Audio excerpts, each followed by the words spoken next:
just had one that I wanted to add to the great comments that I've heard from the panelists today. And that is the idea to diversify the experience that you get. I think one of the often overlooked aspects of transitioning towards licensure has to do with when and where you get that experience.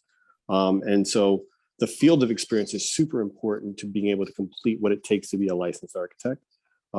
Not just something where you're sitting behind a computer and doing what's very commonly similar to what you were doing in school, but things where you have the ability to get out into the field, to be able to see actual implementation of what you are drawing and the relationship of what the field condition does back to the drawing that you're making. I think that's super important because I think all of the people on this panel here would reinforce that what you see, what you draw, and what you understand buildings to be about will change across your career.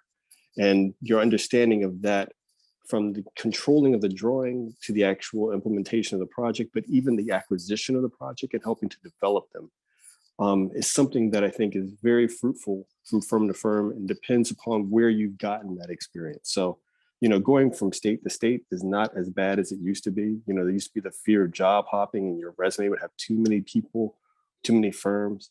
I mean, I can tell y'all, I got like 50 firms on my resume, maybe 100. And I would add more.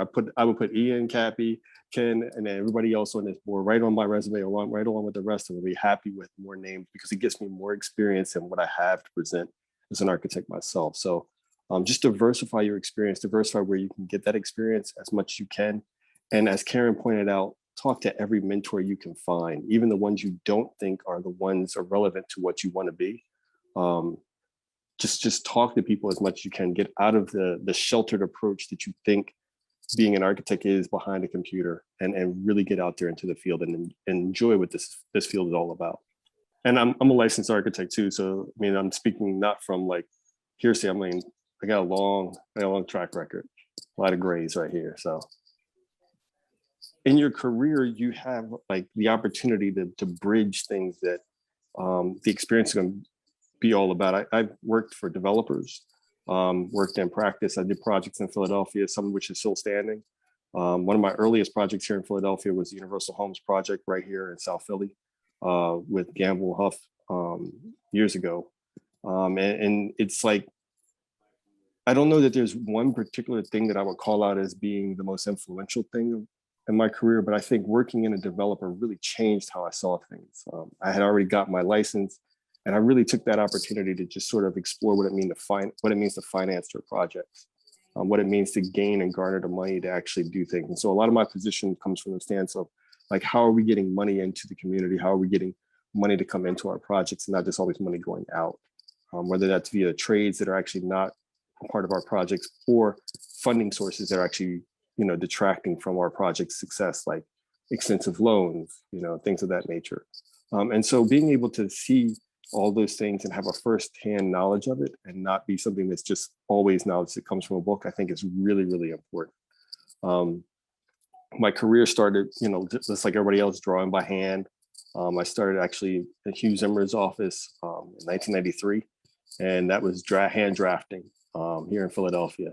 And it was, a really interesting thing. I was part of his office's transition to the computer. So I've not only gone through that, but I've gone through understanding what the computer means in an architectural space, and so to see, BIM the way it is today. I remember serving on AI in North Carolina's panel for BIM discussion on whether or not BIM was relevant, whether or not we should just stick with AutoCAD, and that's quite some time ago. And then serving on NCARB, I actually served both as a state board member in North Carolina, but also as a national board member on the ARE.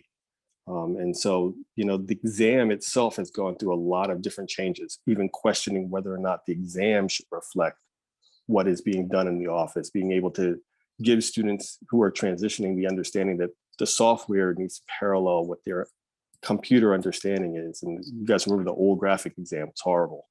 That thing was a piece of work.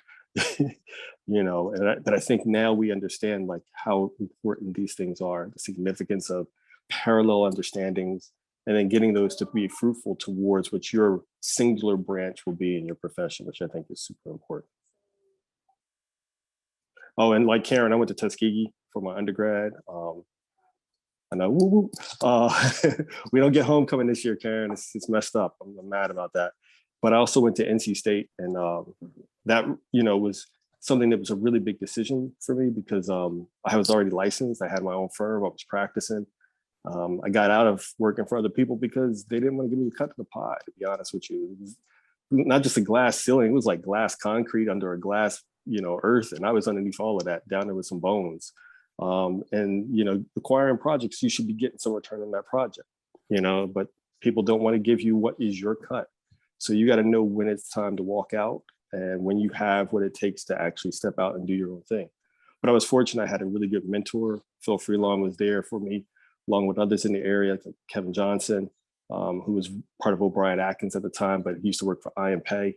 And they were really, really great mentors, just like Karen's talking about, you know, to really just sort of help structure me, you know, in the early 2000s. And then Phil even just saying, look, if you don't want to do this, you know, you seem to be really interested in teaching, do that 100%. And it was a really big deal. I mean, he was an avid, you know, Wolfpack alumni, and, you know, he got me what I needed to get into that room, you know, and that's another aspect we don't talk about yet very often. It's like the need to hold the door open for somebody else. We don't talk about that enough, but I think that's one of the hardest things to do, is to strategize how to keep the foot in the door for others to come in with you, instead of letting it close behind you. So, you know, I'm very grateful to those people that in my career that have really kept the door open for me, because I've gone through a lot of different modes. Being here in Philadelphia is one of them. So, but yeah, diversify what is your resume. Just like we say, diversify your portfolio and assets, diversify your resume too, so that you have a fuller understanding of what architecture is all about.